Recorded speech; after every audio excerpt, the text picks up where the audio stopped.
Hello, Aldwyn Altuney here. It is with great pleasure today that I introduce a beautiful lady.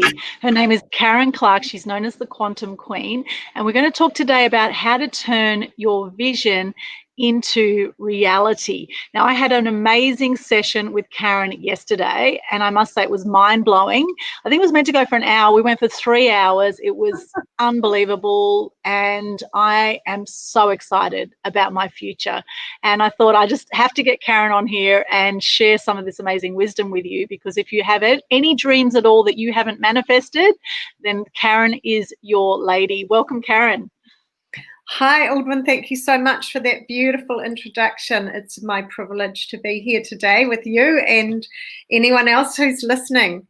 So it was wonderful doing that session. It's one of my favorite things to do is the business blueprint strategy sessions, or in fact the strategy sessions which cover every area of people's lives, not only their businesses. It was amazing. And if you're watching this right now and you've had one of these strategy sessions with Karen, I'd love to hear from you in the comments. Anyone who makes comments on this interview, I can share your comments on the screen as we go. We're going to be going for about an hour. We're going to share some amazing hot tips with you today. Now, Karen, before we get into these amazing hot tips that you have, and I don't know what sort of magic, we both have magic wands, because I'm the media queen, you're the quantum queen, of course. So we both have magic wands. We are going to wave We're going to wave some magic today. I have my little crown here too. This is not about me today, but this is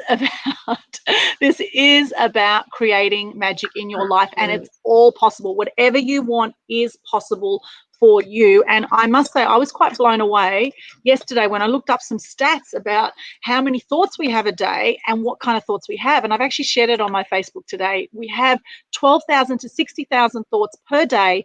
80% of those are negative, and 95% for most human beings, not anyone on this interview, of course, but most human beings have 95% of thoughts are the same thoughts they had yesterday, or repeat thoughts, which blows me away. So just getting conscious to that is huge. So Karen, now I know you are a member also of our beautiful Mass Media Mastery program, and one of our gorgeous members. And I know you've had an amazing past, and I would love for you to share just some of your background and how you actually came to do the current work you're doing. Thanks, Aldwyn. Well, I have been a business owner and entrepreneur for over 30 years, starting my own businesses in several different industries across the board in New Zealand. So ranging from the beauty industry, the automotive industry, I've been a property developer, the Forex industry, many different industries. And as I've said before, I have made and spent and lost millions of dollars. And so, yes, I did have a business for 25 years or more with my husband, and my children grew up in that with us running that business. It was a boutique boutique workshop for English sports and executive cars. And when we created that, I used some of the technology that I now coach without knowing it instinctively. And probably what happens through most people's lives is we do use some of the technology, some of us do. Probably entrepreneurs are more likely to, because entrepreneurs are generally people who step outside the square, take more challenges, and are prepared to look at things, perhaps look for different answers, look for different ways of doing things, and perhaps are more open to different beliefs, which is what a lot of the training that I coach is about. So in a way, if you could, sum it up. So yeah, I did that, and as I said, in many different industries, I grew businesses, and then came across to Australia only 2 years ago. And in 2015, though, I got out of traditional business, and I decided that I would never, ever, ever have another traditional business again with high overhead staff, big liabilities, and a lot of stress. And so I was looking for a business that was going to be leveraged and smart and passive and something that I loved. And I knew that I had actually, in a lot of the courses I'd done, because over the last 15 years, I'd been educating myself, doing courses and seminars and boot camps and programs, mainly to do with business and investment. And they always had most of them, because they were with the top entrepreneurs in the world, some of the top entrepreneurs in the world. And so most of them had some of the mindset stuff in them. And every time we were taught that, I got so excited about it. I really loved it, and I was passionate about it, and I wanted, for 10 years, I wanted to bring that kind of education to people. And I happened to be referred to Life Mastery Institute and Mary Morrissey, my master coach, in 2015. And I started a coaching program, and then I went to a live event in LA, and it was there that I decided to become a coach, because she was offering to teach people what she had been learning for over 30 years at that time. So the Life Mastery Institute and Mary Morrissey have studied all the great masters, all the great philosophers, and how transformation actually works with the human being, how the human being, I mean, my master coach had been a teacher, she'd been a minister, I think she had a psychology degree as well, so she'd been through all of that, and she'd got to a point where this transformational coaching work was where she wanted to end up and where she had ended up. So we have the learnings of all the masters and all the great people in transformational coaching, the likes of Joe Brown, the likes of Bob Proctor, the likes of even the Dalai Lama, and the different people who have been involved in understanding how our mind works and how we get results and how we change our results and how we create our abundance and our success in life. Yeah, it's so powerful what you do. And I know a lot of people won't know this about you. And I was quite shocked when I heard that you had been a motorbike rider. In fact, it was in your family. And you're a bit of a daredevil there, Karen. You might come across as, very conservative. However, you like to get on that motorbike and you like to go fast. So can you tell us a bit about your motorbike background? Like that movie. What was the movie about the New Zealand movie about the rider? What was that movie? The Fastest Indian, was it? That's it. The Fastest Indian. Yeah, you're like the fastest Indian. So tell us a little bit about your motorbike history. Yeah, well, that on its own is a story, because my dad, I took my dad to that movie, the World's Fastest Indian. World's Fastest Indian. It was about a New Zealand man who created that motorcycle and raced in Salt Lake City. I learned to ride when I was 12. So I grew up in a family of motorcyclists. My dad had been a trained motorcycle mechanic, but he wasn't that when I was a child. He had an automotive business, however, but he loved motorcycles, and he restored Army Indians. So he had all these different Army Indians. In fact, at one point, I think he had 100 of them, because he actually sold them all when they moved out of their home that I grew up in, and he actually sold them to some of my flatmates. And I think they said there was 100 of them in boxes and at different stages of composition, shall we say. But anyway, I grew up with these Army Indians, and everything my dad did was immaculate. He was a perfectionist. And so he had these like brand new, beautiful Army Indian bikes, and a mate of his as well was doing the same thing. So they did it together. And, they were just like the shiny, clean, beautiful, brand new. And but he also did what they call trail riding, where the motorcycles go up the steepest hills and through rocks and waters and creeks and all things like that. And so we used to go regularly as a family, as an outing to the club where they did this. Dad and my brother did this trials riding. And I had Dad had this old trials bike. It was a Villiers 250, if I recall. And no one will know that unless they're my age or older. And, I learned to ride on it. I learned to ride on it in a paddock. And just basically at 12, took off on this motorcycle and got my legs. And then my dad said to me, well, when you're old enough, you can have a motorcycle as your form of transport. And so as soon as I was 15 in those days, I got my motorcycle license, and he said, I'll get you a little motorbike. So I got a little 100cc Honda, and it wasn't until late. And I went to I was 15, so I was at college, and I went to a girls' private school in Lower Hutt, Wellington. It was called St. Oran's, the College for Young Ladies, Presbyterian College for Young Ladies. And my mum made me black leathers. My mum was a beautiful seamstress, and she bought some leather. I can remember we went shopping, and we bought these leather hides, and she made me this jacket and trousers that were actually quite sexy, and they were really beautiful, and they were all lined with red wool as the lining, so they were warm. And because my dad said to me, there's one rule: when you ride your motorcycle, you wear full gear. You never go on a bike without full gear. So you have a helmet, you have gloves, we had gauntlets, so they were these great big gloves. You have your leathers, and you have boots on. So that's what we did. And I used to ride it to school. And sometimes I'd pick up my friend and take her as well. And one day the headmistress just rang my mum, and she said, I've got a problem. Karen's riding a motorcycle to school. Because I took it up the driveway and parked it with the bikes in the bike park, that were actually for push bikes. And she said, I've got a problem. Karen's riding her motorcycle to school.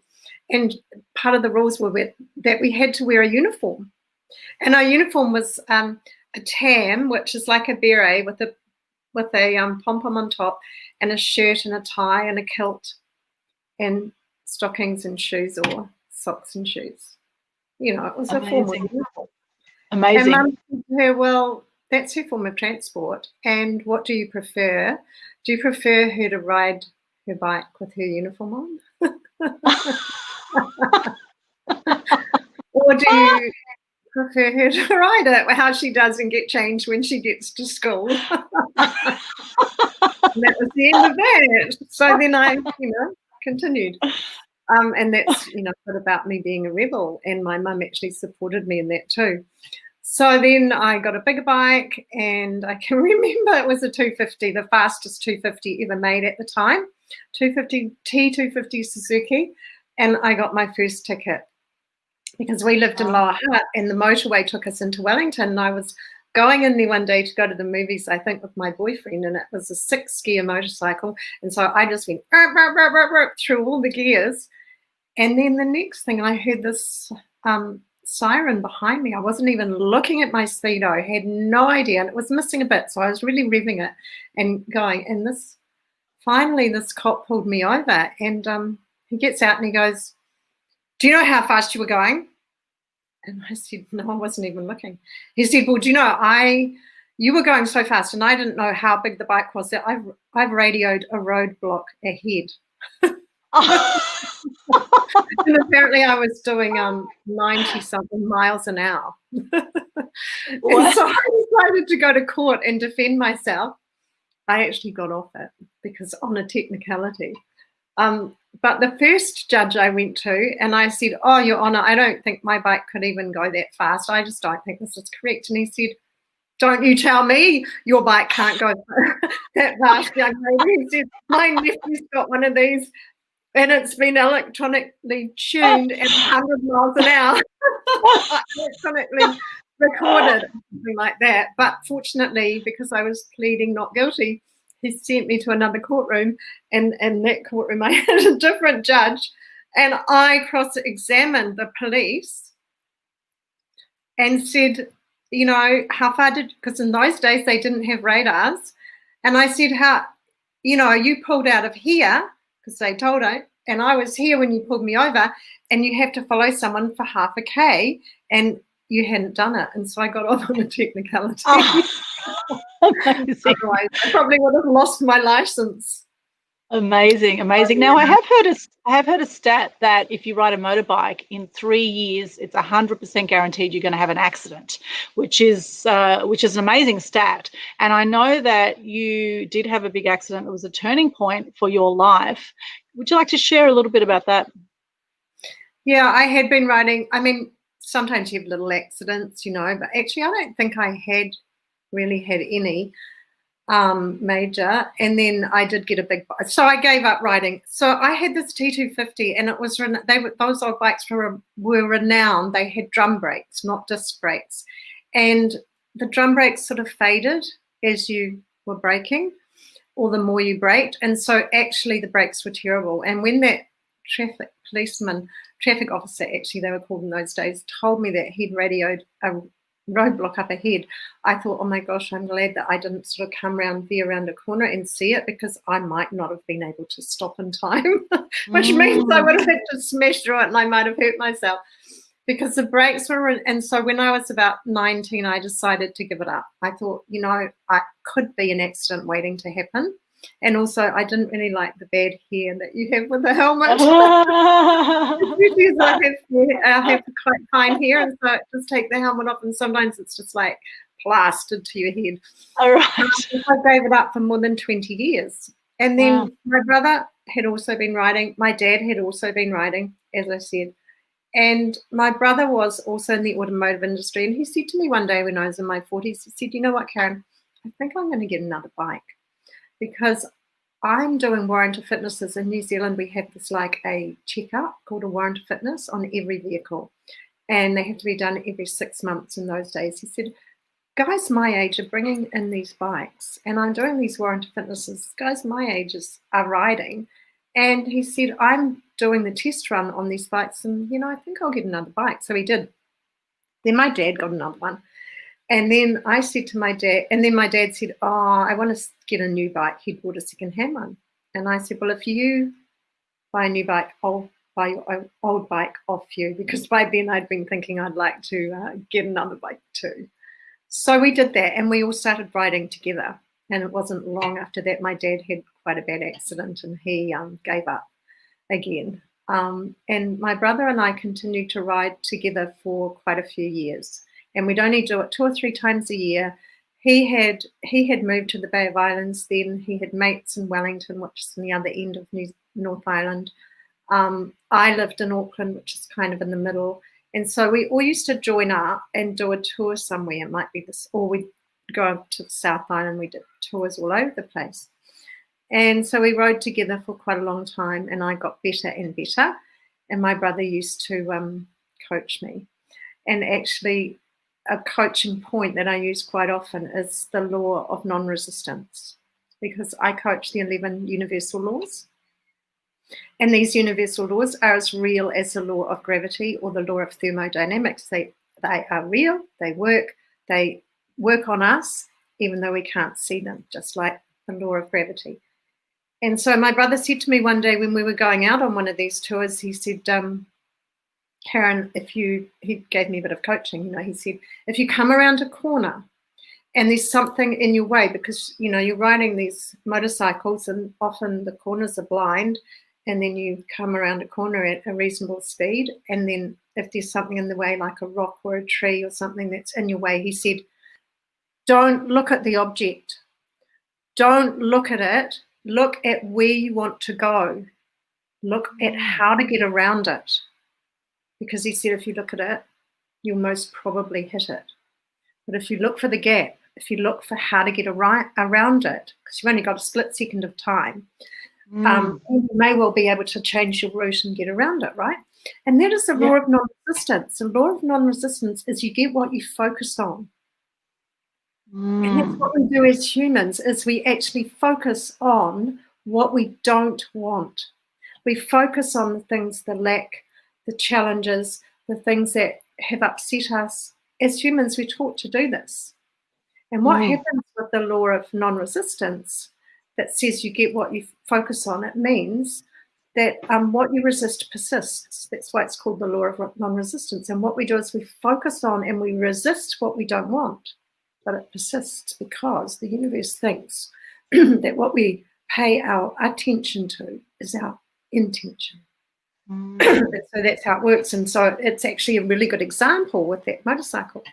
So we had that particular trip was okay, but a little bit later, we were going to the Paeroa road races, which is a yearly event that's happened continually, probably up until recently.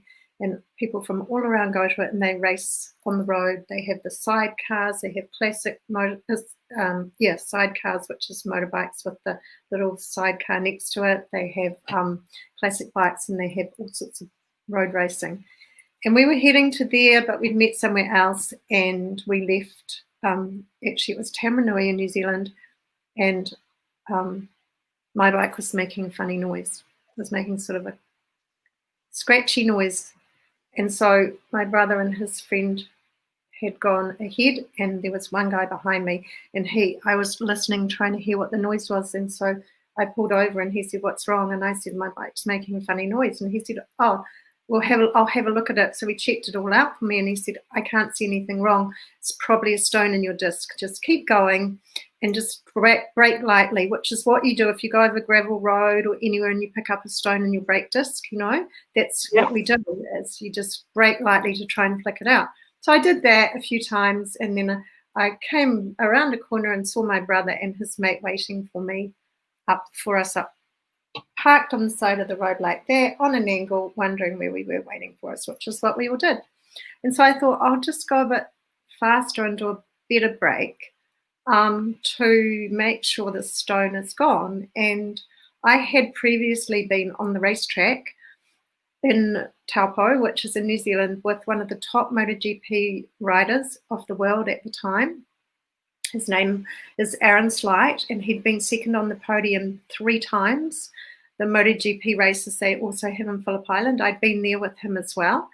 And I had won this. Actually, my brother won it and gave it to me, and he had been tutoring me around the track. And so I had really good control of this motorcycle. I braked hard gone as fast as I could on the racetrack, braked hard into hairpin corners and all of that really, really well. So I could ride, And I just braked a bit harder. I probably got up to 120 k's, and then I was just braking slowly. And the next thing, my front wheel just went out, and I just went down. And I flipped and flipped, apparently. I flipped and flipped and flipped and flipped several times, put a hole through my knee with one of the, I think it was probably the footrest, and broke my finger. And was quite badly damaged. Quite badly. My body was, because of the flips, I was really in a lot of pain and quite badly damaged. And what happened was my motorcycle slid, because I'm only short, and I had these knobs for, if you drop it, it protects the fairing, and they have a silicone piece on them. And what happens is when the bike goes down, it speeds up with the silicone. It's sliding on the silicone knob. And so my motorcycle actually got away from me, and it sped up, and my brother was sitting waiting for me, and his mate saw what was happening, and he took off, but my brother had turned off his motor. I think he was a bit shocked, and he said he was watching me come along like this and the bike, and then he couldn't keep turning his head sort of harder, so he turned around and looked through his rear vision mirror, and he said he saw the bike disappear and he thought it had gone, but what actually happened was it went right into his back wheel, my front wheel, and it bucked him up in the air like a horse, because it hit at speed. He was a 6 foot guy on a 1000cc Honda motorcycle, and it threw them up in the air, and I actually was rolling, and I remember looking up like that at him falling, and I couldn't understand what was going on, him and his bike falling, and it broke both the motorcycles off.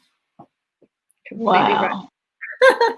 Wow. So it was quite a spectacular accident. At that point, I decided that probably my days riding were numbered. Right. Even while I was recovering, it took me months to recover. I got out of hospital. They operated on my knee, and because they had to, because it was pierced through to the synovial fluid bag. So I got out of hospital with a frame, and I said to the girls, I said to my children, this is what old people are like. This is what mummy will probably be like when I'm old, because I had this frame to get me from the bedroom to the bathroom.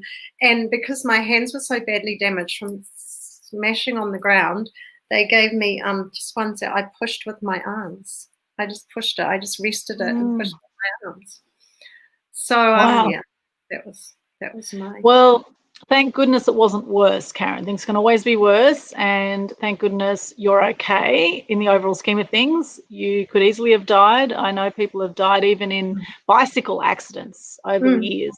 So it was a great wake-up call, I guess, for you. And it's a great analogy. I love how you say, you know, don't focus on the obstacle. So can you talk a little bit about that, about the learning of that and what people can get from just that point right there? Yeah, so as I said, we don't realize we're doing it. I had another situation in my life where I was doing it. And of course, I wasn't a coach then too. And when I realized, it was at one of those programs that you and I have talked about. And when they were talking about you get what you focus on. And what happens with a lot of us is we hear these things. We hear this mindset stuff. And often we don't really understand how to put it in place or what it means.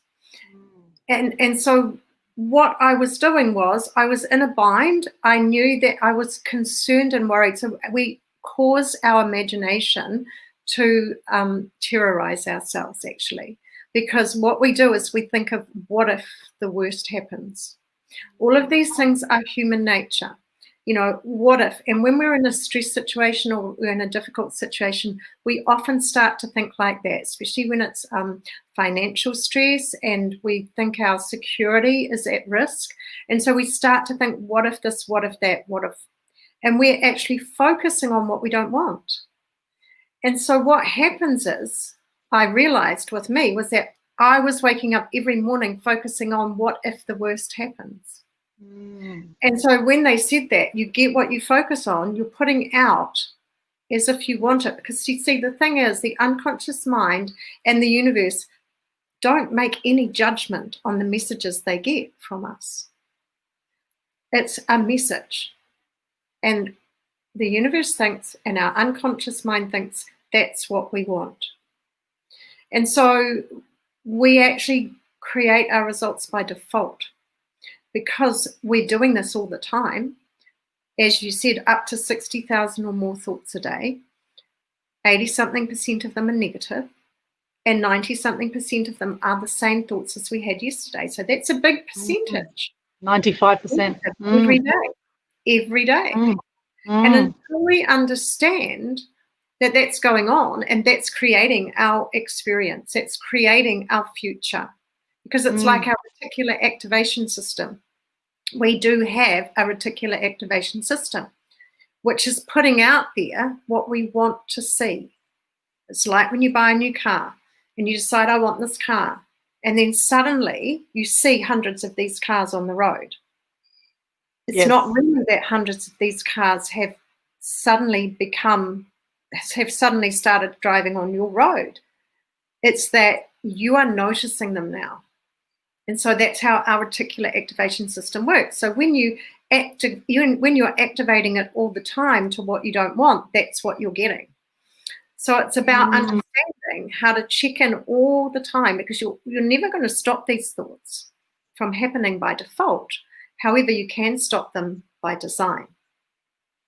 You can stop them by checking in and hearing what that part of your brain is doing. It's the part that gives you some people call it the itty bitty shitty committee. I call it the witch with a B. It's the part of you that says the negative things to you.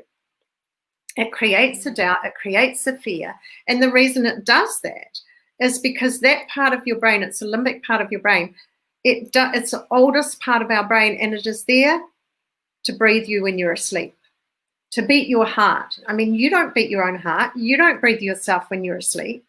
There's a part of your brain that's there to do that, to do all the involuntary things that happen without you knowing it.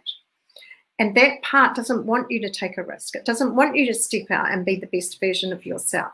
And so every time you try to do something, it brings up the thoughts in your mind that create your doubt and your fear and the things that will stop you from doing that.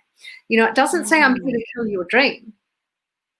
It says, I'm here to keep you safe. I'm here to stop you from being embarrassed. I'm here to stop you from failing. It says all those kind of things. But it's actually contrary to being the best version of yourself. Yes. And so, yes. Yeah. The hindbrain, the limbic brain, that's what wants to keep us safe, wants to keep us in comfort zone, right? And the magic happens outside the comfort zone, right?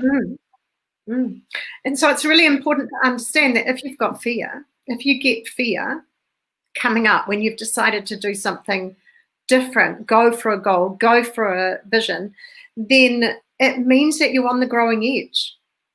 Befriend your fear. It's the best thing that you can have. It's also important to understand how to replace those thoughts with the thoughts that will serve your vision. I love that. And you mentioned earlier 11 universal laws. I'm sure people are wondering what these 11 laws are.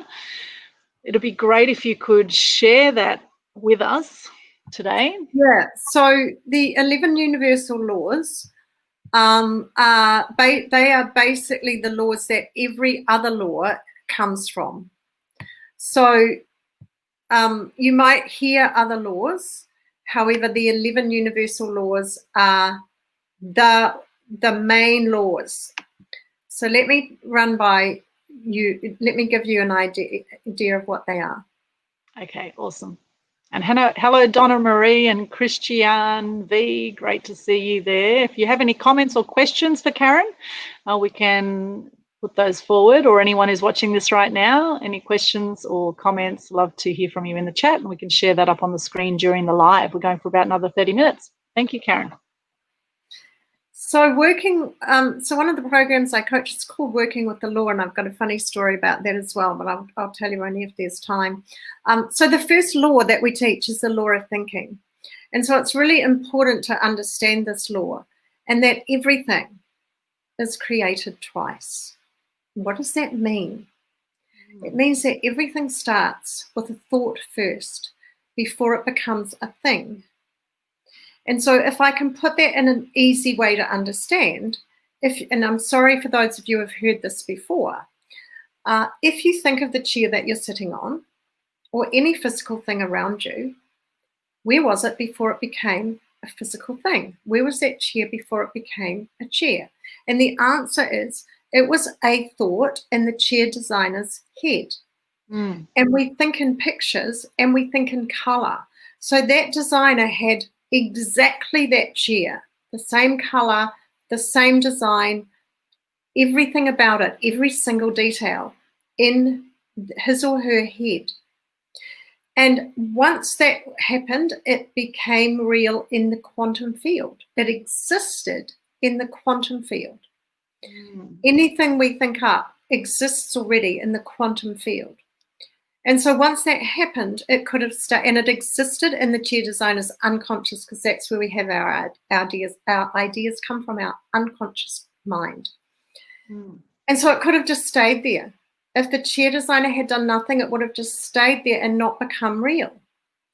The chair designer had to give it enough focus, energy, attention, make a commitment, take action for it to become real in the physical world.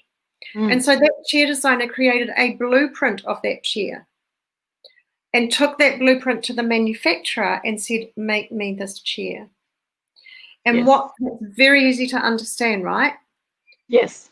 The power of knowing this is so incredible, because when you understand that's how not only physical things are brought to fruition, it's how everything we experience, our lives, our results, our business, our health, our relationships, everything we experience in this life is created by our thoughts first. And when we know how to take those steps to bring it to fruition, we can design the results and the life that we would love. Fantastic. I love that. Donna Marie's just saying, I thought of you earlier, Karen. I listened to Jim Rohn, who mentioned this principle in his Power of Self-Belief video. Thank you, Donna Marie. Thank you. That's awesome. Yeah. So the next law is the law of supply. And that talks about how we learn with the law of supply, we learn that there's a perpetual increase. If there's a perpetual increase, progress and growth happens. So we should be happy with our current results, but looking upward for higher success always. And so your abundance does not take away from anyone else's abundance. It's important to understand that there's enough for everybody. It's not supply that there is a shortage of. It's a distribution that there is an unevenness in, and that happens with people's greed. So there's an abundance of everything in this world, more than we all could want in every single area. So the supply is always greater than the demand. If your abundance does not take away from anyone else's abundance, the supply is always greater than the demand in everything. And I then love that. And then there's the law of attraction. You've probably heard of the law of attraction. Yes. Probably haven't heard that there are two essential elements or energies that are required for the law of attraction to work. There has to be a desire and there has to be a grateful expectation for the law of attraction to work. Those are the two energies required for that to come into force. So it's not enough to just want something. The law of receiving is next. And the law of receiving ought to be called the law of giving, because it goes like this: in order to receive, one must give. So you cannot get heat from a wood stove unless you give it the wood. And so it's really important to understand how that works. If you want to receive something, give more of it. If you want to receive more love, give more love. If you want to receive more money, give money. If you want to receive more time, have more time, give of your time. So it goes the opposite to what most people think. Interesting. And the next is the law of increase. And it should be called the law of praise. Because when you praise someone or something, you send out a positive vibration, which allows that person or thing to grow and increase. And so we learn to focus our attention on praise and on the good in life and watch how that good doubles and triples. Being grateful for what we have allows us to be open to receiving more. And how praising ourselves will allow us to increase our own abundance as well. I love that too. Donna Marie loves that, Karen. Give to get back. Yes. Yeah, I heard someone say years ago, always give more than you receive to receive more than you give, which is the same principle, right? And you don't give to receive, but you receive because you give. Yes. That's right. Yeah. So you don't have an in order to with it. It's just how the laws of the universe work, right? Well, that particular law. Works. Yeah, it so works. I experience it all the time. So the law of compensation is next. And there are 3 steps for this law of compensation and how to apply it to see more abundance in your life. And it's not, once again, what you think. There are opportunities all around us every day. And if you're not receiving something, it's not because the thing isn't there. It's because you're not allowing yourself to receive it. So with the law of compensation, it says we must look for the good in every situation in order for the good in our lives to expand. There's always good in every situation. Even if you didn't ask for that situation to come up, you will be able to find some good, even if it's the learnings you got from it. So we can only expect to receive the results that we create. That's how it works. And it's important to understand the key elements to being in harmony with the law of compensation. And then, of course, the law of non-resistance, which is what I have already talked about.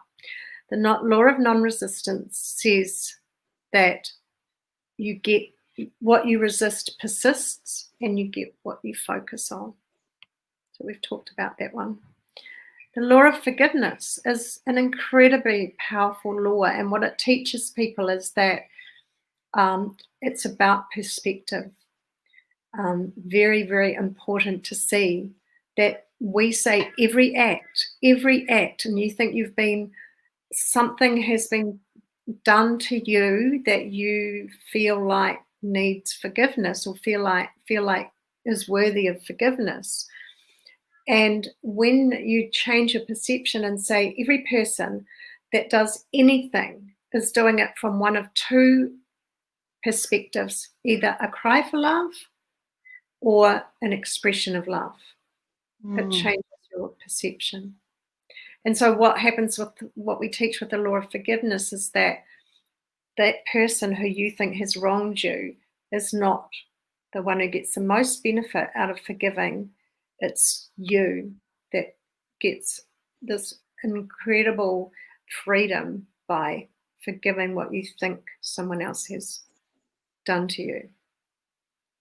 And then the law of sacrifice. And we discover that although we may have a negative view of the word of sacrifice, sacrifice doesn't actually mean that. It means that you will gain something. You have to give up something to gain something else. And so you're sacrificing the lesser to gain the greater. And I mentioned to you yesterday, Aldwyn, that when Michelangelo created David, the statue of David, he had to cut away everything that wasn't David. So that's how the law of sacrifice works, is that we have to sometimes give up the lesser, and it might mean people who don't support us. It might mean situations that we feel like are in our comfort zone. Actually, they're holding us back. So we might have to give up. The law of sacrifice says that we sacrifice something, we give something up to gain something better. And the law of obedience, which is another one that sounds like it has a negative connotation. However, in our lives, if we're obedient to these laws, they actually give us more pleasure, more abundance. Once we learn to be in harmony with what is natural, we're no longer fighting the current, but instead we're floating along with it. We're floating in the current, in the flow. We can't work against nature and become successful. We learn how to live our lives from the inside out and how this can change our lives. Because what tends to happen is we're fighting against the outside. So that's the law of obedience. And then the last law is the law of success.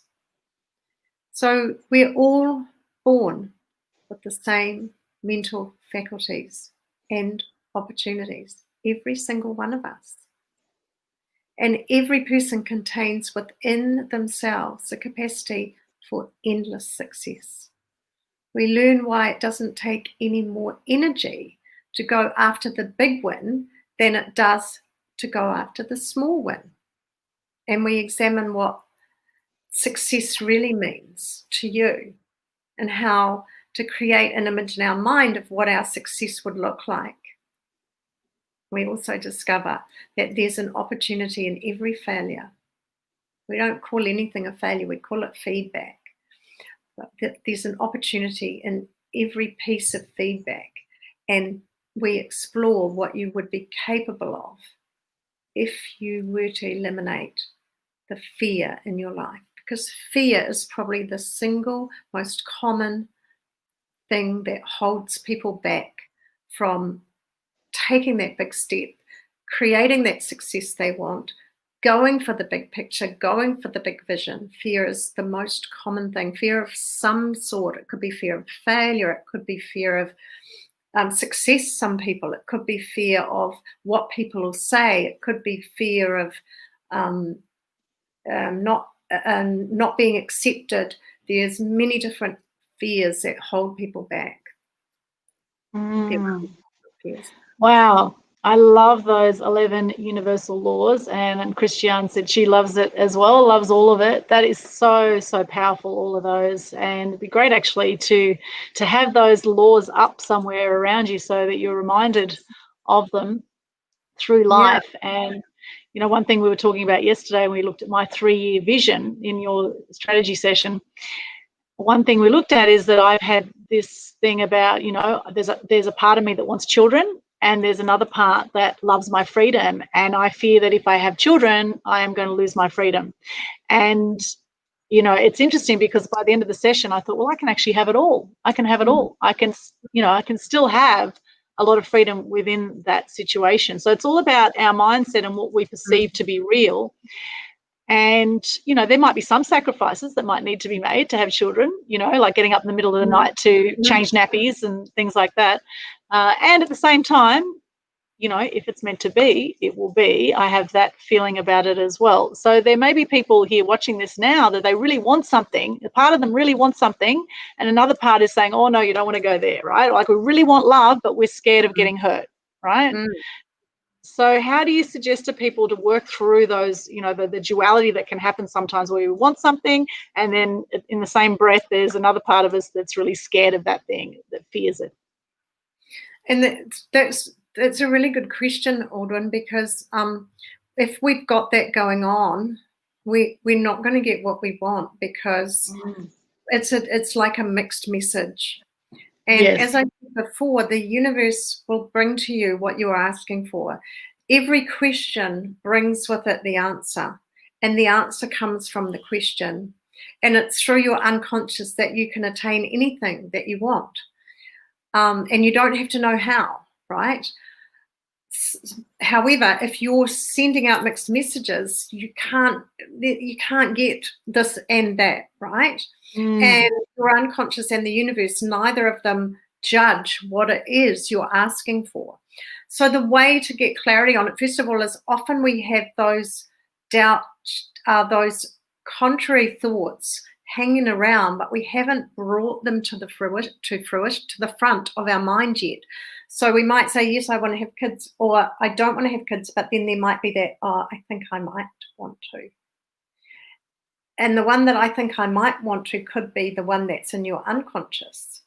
And so, or the one that's just not really in the forefront and it's not really presenting itself. So the way to do it, the way to get really clear on it, is to have that strategy session, to write that vision, or to write that vision statement. And when I do a strategy session with someone and we do their vision statement, we delve deep, don't we, Aldwyn? Yes, it was amazing. So people think, I've had people say to me, oh, yes, I know what my vision is. I know what I want. I say, oh, that's great. Can you share? And so then someone will say, yeah, I want a successful business and I want enough money so that I can live the way that I want and have a happy life. Well, unfortunately, a successful business to me is different to you, is different to him, is different to her. Yes. And enough money to me is different to you, is different to them as well. Yes. And so they are not specific enough. And there is also a law of specificity, which is one that comes under the other laws. A law of specificity that says if you want something, you have to be specific. You have to describe it in detail, in specific terms, in order to have that question answered. And so it's really important to have all the details of what you want, because you might kind of have them around. Most people have a kind of maybe sort of vision, or a kind of maybe one day I want to do something. How many times have you heard someone say that? Oh, yeah, one day I plan to go somewhere. You know, I plan to go to Europe. Or all the time. You know, one day I want to go overseas, live overseas. One day, once COVID's over, I want to do this, I want to do that. Right. And that's the thing. One day is not, you can't be given that. You'll get it one day, you know, when, one day. So you have to be specific to get what you want. You have to actually date it. And the technique and the tools are to date it and write it out in as much detail as you can possibly come up with. And so what we do is we go through a process in the 4 domains of our life that we create our results in. Because you're going to create results anyway, and you do by default by those up to 60,000 or more thoughts a day that are going on. They're happening by default, and you are creating your results from that. As humans, you will create results. You can't not do it. You can't not be a manifester. It's just that we don't always manifest what we want, and we think we're not good manifestors. But actually, if you don't like what you've got, look at your thoughts, because your thoughts have created where you are now. So if there's an area of your life that you would like more of something in, then look at your thoughts, look at your concerns, look at your fears. And so what we do is we get that specific, crystal clear, detailed, written vision of what it is you would love your life to be like. And we go through those 4 domains: our health, our relationships, our business, career, or vocation, that's the 3rd one, and our freedom, our time and money freedom. And so we go through and ask, what do I want more of, and what do I want less of each of those domains or areas in our lives that we're creating our results in. What do I want more of in my health? What do I want less of in my health? And we come up with some ideas. And the 3rd question that's so powerful is keep asking yourself, what would I love? And we say, forget about not knowing the how. Because what tends to happen is that we start to think what I would want. And then if we don't know how to create it, we bring it down to something small enough that we think we know how to work out how to do. That's not how it works. Because when we bring it down, we bring it down based on outside circumstances and conditions that we think cause our results. Most of us think because I don't have enough money, because I don't have the education, because my mother and father separated when I was a child, because whatever, because we all have a story, we all have a history, and we all have all these reasons why we're not able to achieve the optimal results that we want in the life that we would love. And yet none of those have anything to do with it. It's an inside-out world. It all comes from our thoughts. And so when we get that clarity, forget about the how, what would I love? If I waved a magic wand and said you can have anything you want in life, what would I love? And start to build that picture, because that's where it starts. The Wright brothers said, when they were creating the flying machine, they had a father who was a pastor. And so he said to them, boys, if God intended you to fly, he would have given you wings. So they had that against them straight away. Right.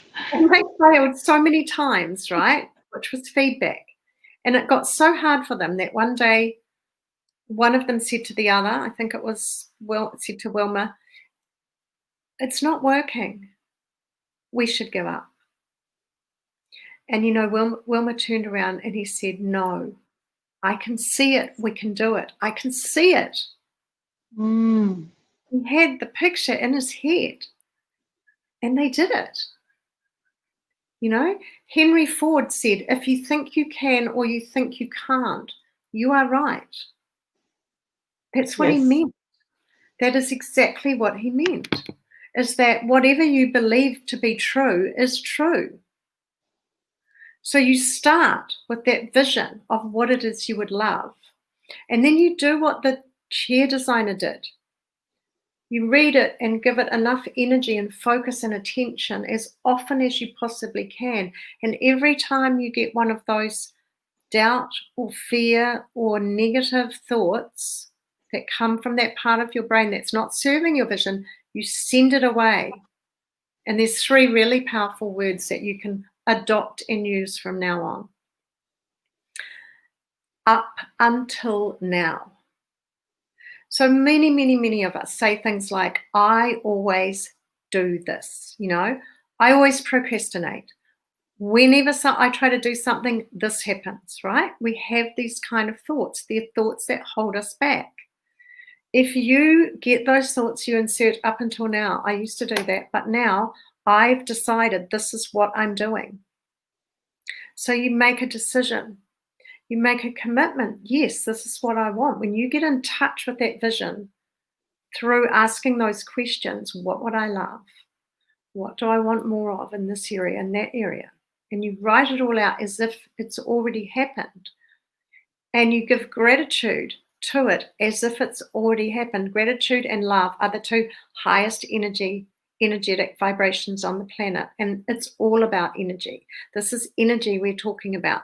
And there's a quote, which is, I looked on the internet today, and there are even 3 or 4 people who have, it has been said, could have created this quote. So we won't even say who it was. And it goes like this: everything is energy.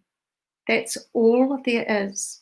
Match the frequency of the reality you want, and it cannot help but be yours. This is not philosophy. It is physics. And so what we're saying is that, you know, a depressed person, if they wake up in the morning and they're thinking depressed thoughts, like, I feel terrible, I don't want to get up, those thoughts, all of our thoughts are a measurable energetic vibration. This is proven science. All of our thoughts are like, you imagine them to be like a sound wave. They're an energetic vibration. We know this now to be true. So the thoughts from a person who's thinking those kind of negative thoughts are a low vibration. Your vision, love and gratitude and what you would love, your vision of what the life you would love, are a high vibration. What this quote means is you have to, in order to have that happen, live that life and have it attracted to you, you want to be in synergy with that vibration. You want to get into synergy as often as you can with that vibration of your vision of the life you would love. And the way to do it is to give it attention and focus and read it and imagine that it's already happened and be grateful for it having already happened. And that's how you change your vibration. You think about, when you think of a time when you felt really, really happy, that life was amazing in some situation or some event or something in your life where you were the happiest you could be. You feel different, right? Yes. You changed your energetic vibration. And that's how you do it. You give gratitude. You imagine, you get up in the morning and you be grateful for everything you've got, plus what hasn't yet happened, but you would love, and you feel amazing. It's so powerful. Gratitude is just so powerful. And, you know, some of you watching this may know I started the Global Good News Challenge in the middle of COVID. We started it in June, actually. And these are Facebook Live challenges where people share their name, what they do, 3 things they're grateful for, and a piece of good news. You know, so rather than complaining about all the negative news out there, particularly during COVID, right, you can be the change you want to see in the world. And there's something so incredibly powerful about speaking gratitude. So writing it and thinking it is one thing, and actually sharing it out loud is so incredibly powerful to shift your state and to shift the state of people around you. And I love how you say gratitude and love are the highest vibrations, and I'm constantly waving my love heart around when I'm doing events. And you know, really, it's so powerful and so simple. You know, people often complicate things, don't they? They just overcomplicate things. It's like some people feel that life needs to be dramatic. You know, relationships need to be dramatic because we are conditioned that way by society with the dramas, literally, that we watch. The dramas, the movies, Hollywood, the messaging that we've had from a young age, often from the powers that be, have been incredibly negative. So if we want to see a shift in the world, that shift in consciousness, that 15% shift in consciousness, like the 100 monkey theory, right? If you haven't heard about that, the 100 monkey theory. So the 100 monkey theory, for those watching, look it up. It's about how 100 monkeys started to wash their sweet potatoes in the ocean to eat them, and then suddenly monkeys in other parts of the world that weren't even anywhere near these monkeys also started to shift their behavior. So I do believe the world is starting to wake up. We are seeing a shift in consciousness. People are beginning to manifest things if they choose to, and if they get these learnings we're talking about here today, that you can create amazing things in your life in a short amount of time, right, Karen? You know, they say magic happens. Well, magic actually does happen. Magic happens and miracles happen all the time. It's, are you willing to get into vibration with what you really want? You know, I feel like I'm Esther Hicks right now, going, you know, channeling Abraham. You know, get into that vibration. It's like the magnet. There's energetic forces. There's these invisible forces all around us, within us. We don't see it. We know they're there, right? So Absolutely. so powerful. Yeah, so and powerful. also it's exactly what you said. It's about understanding that actually our beliefs that we've been taught are only beliefs. They're not truth. Yes. And they're actually, most of the beliefs that we're taught by society are not serving us to be successful, to be abundant, and to live a happy, abundant life. And many of us are taught, one of these beliefs, how many of us believe that if we work harder, we can do a whole lot better? And this is one of those beliefs that actually is not true. Let me tell you a quick little story if we've got time. Sure. Yeah. You know, I'm sitting in a quiet room and I'm watching a fly on the window, buzzing around trying to get out. You know how they do? They go up, hit the glass, and then they move over and they hit the glass again, and then they even fly a little bit away and come back and hit the glass again, and they keep going and they keep trying harder and harder and harder. And they never get through that window, right? And because they're trying harder to do something, but they're not changing their thinking. And what happens is they end up in a death struggle and die. And yet this is what we do as humans, is that we keep trying harder and often get ourselves into a death struggle when only just a few feet away for the fly, there was freedom. And it meant for the fly of viewing everything in a different way. And with us as well, it's about looking at our beliefs that we are working under and going, is there another way? Is there something else that I can learn that's going to help me? And right now, in this particular situation, many of us have done that. We have had businesses that were offline, or businesses that, or we were employees where we went to work somewhere, and suddenly COVID shut everything down. And, you know, many businesses juggled their businesses and have become more successful, more leveraged, more efficient by changing the way that they did things, because they were prepared to think differently. Where other businesses have said, oh, I can't change, I can't do that, I can't operate, my clients aren't coming in anymore, my business is closing down. Yes, so powerful. There's a lot of businesses actually that I know, including my business myself. I've pivoted, and pivot is that magic word, pivot. I've pivoted and I've taken all my offline events online since COVID, and my business has been booming. And in fact, I'm more motivated now than ever before to share more truth and good news in the world. And just back to that fly analogy, you know, I had some flies that were doing exactly that. They were doing the, you know, boink, boink into the window, right? And I actually took some fly screens out so that I could help these flies. And, you know, they were still going boink, boink. And I was like, come on, fly over this way. You know, I know some people just squat flies. I actually felt for these flies, these poor flies. And, you know, most of them I was able to get out. However, even when you have a helping hand sometimes in life, and when someone might come along and go, here you go this way, that fly still has to be prepared to go that way, to actually see the path to flow, to that path of least resistance. And I know for myself, I've had this thought that you have to work hard for your money, you know, and working 9 to 5, working hard to make a living, you know, like that song. You know, I've had that thought as a belief, and, you know, it's half the thing is just getting conscious to where you've been unconscious to what your beliefs are that have created your habits and, you know, how you do life. It doesn't have to be hard. You can have flow when you ride the wave of life rather than going against the wave. Absolutely. And something I love to do is body surf. And I do think that when I go in the ocean and every time I go under a wave, I think of something I'm grateful for. And when I ride the waves, when I body surf, I just think about getting into flow and being in flow and being in the zone, and it is all there. It's all there possible for us. Mm, mm. So trying harder isn't necessarily the solution to achieving more, as you say. And, you know, sometimes, in fact, there's a lot of, it's required that we change our thinking. This is about reason. You know, this point is about our reason. But we want to get involved in the right reason. We want to begin to, it's with our inductive reasoning factor that we think, and it's the highest function that we're capable of. It's the greatest tool that we've got. Mm-hmm. Every great leader that has ever lived has been in complete and unanimous agreement that we become what we think about. What we think about and think about, we bring about, right?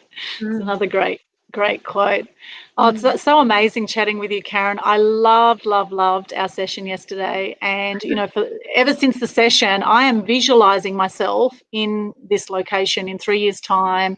You know, it's just all, I'm so grateful for what is to come and for what is, for everything that has brought me to this point. I am so grateful for all the ups and downs, knowing that at the end of every breakdown, there's always a breakthrough. So just stay on that roller coaster of life. If you're having challenges watching this right now, please listen back over it if you miss some of those universal laws and look at how you can put these in place in your life. Just unbelievable, Karen. You have such a beautiful heart, and you just bring out the best in people. You know, I love that about you, and so grateful for you, Karen. So grateful. Thank you so much, Aldwyn. And as you know, one of my goals is to help people to love themselves. That's one of my biggest goals. And so if I've done that and I've helped you to see that beautiful life and get clarity and then go for it and get there, I'm here for you. I'm here for anyone who would like to have that strategy session. How can they reach me? Yes.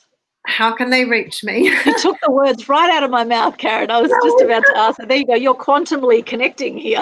Yeah.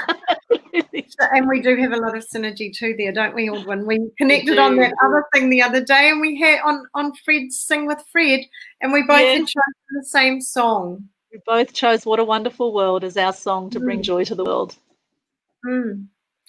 So I'm not quite sure how people can reach me. So are we going to put a link up, or? Yeah, we can pop a link into the chat here. Now, you offer these sessions for free, Karen, which is amazing. I would say they'd be worth at least $500. You're actually offering some for free at the moment. I don't know how long you'll keep that going, because it is a fair bit of your time and it is such a valuable session. I got so much out of it. So for those who would like a free session with you, they could perhaps mention this interview that they saw it on here, and we could pop a calendar link in the chat. And also your website. Where else would you like people to connect with you? So I have a page called The Quantum Queen. I have a TV show called Quantum Leap TV, both on Facebook. So you can find me there. I also have my business Facebook page called Clarkishians & Co Coaching. So for those of you who didn't hear that, you've heard about the Kardashians. My surname is Clark, and we have been branded the Clarkishians. So Clark instead of card, and then Ashians on the end. So that is also my website, my business website, clarkishiansandco.com. Awesome. Thank you so much, Karen. Any final words before we wrap up here today? Yeah, to know that whatever you can think up, you can create. We have all the resources within ourselves to bring anything to fruition that we want. So anything we can dream up that we would like our lives to be like, or that we would like in our lives, we have the capacity and the potential to bring it to fruition. We do not have one resource that we're lacking within us. Wonderful, Karen. And you do free webinars as well. So perhaps we could pop into the chat here. If you're watching this, this is being streamed right now to the Aldwyn Altuney profile on Facebook, Aldwyn Altuney Media Queen Facebook page, and Media Queen TV on YouTube. If you haven't subscribed yet, make sure you check it out. Over 500 videos on Media Queen TV on YouTube. So this is being streamed there. So wherever this is being streamed, we'll pop the link under there for the strategy session and also any webinar that you have coming up, Karen. I was on one the other day with you. It was amazing. So if you get a chance watching this right now to hop on a webinar with Karen, you will get so much out of that as well. Amazing. You are extraordinary, Karen. Thank you so much once again for being our guest here today on Media Queen TV. And thank you for those watching this today. If you would like to connect with me and join in the Global Good News Challenge, our November one is starting on November 2. From November 2 to 6, you could do a 5-day Global Good News Challenge. If you want details on that, just check out the Global Good News Challenge Facebook page. Pinned to the top of the page is all the details for that. It's absolutely free to be involved, to share more gratitude, more good news, more love in the world, and it will definitely, guaranteed, shift your mood. Most people do the Good News Challenge in about 3 minutes. It will shift your mood for the day, and it will shift the mood of those watching your Good News Challenge. So if you want to get in more gratitude, you want to manifest things faster for yourself, turn your vision into reality, then that's one way you can do it. Also connect with Karen, subscribe to Media Queen TV if you haven't already, and also my website is aaxpose.com, and you can check out my services there. We offer media training through the Mass Media Mastery Program, and also photography and videography also through our business. So if you want to get your message to the masses using online and offline media, I can help you with that. Thank you so much once again for joining us. Remember to shine bright and light up all those around you. And as Gandhi says, be the change you want to see in the world. Thank you so much, Karen. Thanks once again. Thank you for watching. Thank you, Donna Marie, Christiane V. Thank you. Have a beautiful day or night, and we'll see you again soon. Bye for now.